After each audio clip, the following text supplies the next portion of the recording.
Okay, everything's fixed and back to being a dual axis tracker. I've got the wind anemometer mounted up high.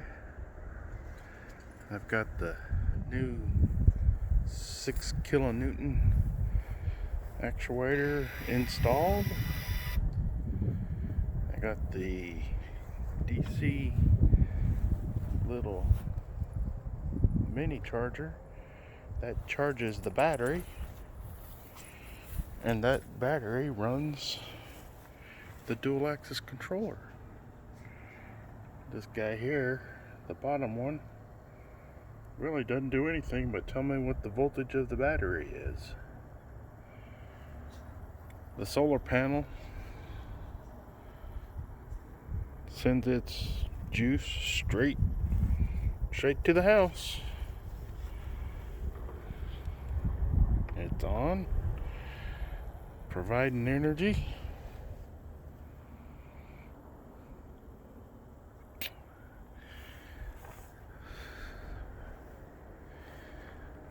I'm gonna have 3 panels mounted on this thing after I get the plans built for it. I've got all the material lined up and ready to go. Instead of using this extruded aluminum, also known as 80/20, just going to use aluminum bar stock for lightness instead of steel. Could also use what I used up on the roof mounted system of my off-grid panels, which is electrical unistrut. It's steel and kind of heavy, hard to cut, but it's cheap too, $20 for a 12 foot. This extruded aluminum is really expensive,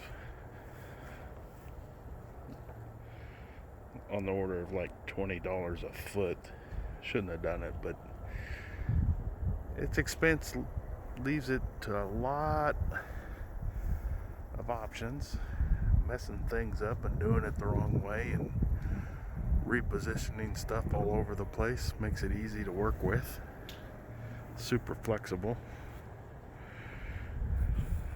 Kind of proud of my little mounting job that I did for my add-on tracker, add-on panel. Well, anyway, little by little, off it goes.